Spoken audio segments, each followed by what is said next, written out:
Hey everyone, it's Dr. Paul. So here we'll be discussing best practices for posture when sitting in an office environment.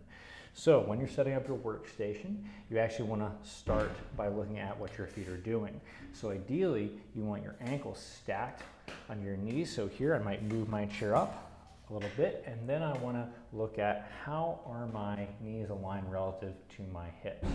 So if my chair is too high or too low, I want to adjust that to the proper configuration. Now, if I still can't reach the ground, if my knees are under the height of my legs right here, I might even add a foot bolster.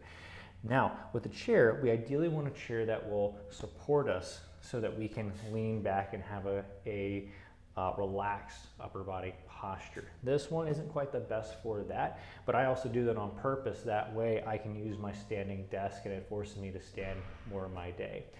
Now, in terms of how we're interfacing with our desk here, you ideally want your forearms to rest on the tabletop at an angle so that your wrists are not cranked up or cranked down. And so having that desk height, have it being adjustable, or your chair be adjustable, those are going to be very important factors. So a lot of folks, so to get that neutral forearm posture, they have to raise their chair up and then add a foot bolster.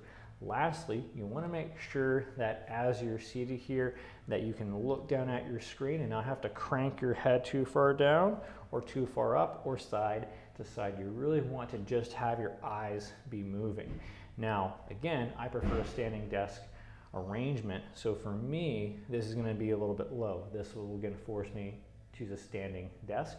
If you prefer to use a seated desk for most of your day, that's okay, but just make sure that you have your screen up higher. So a screen would be up at this height, keyboard would be down here as well as your mouse.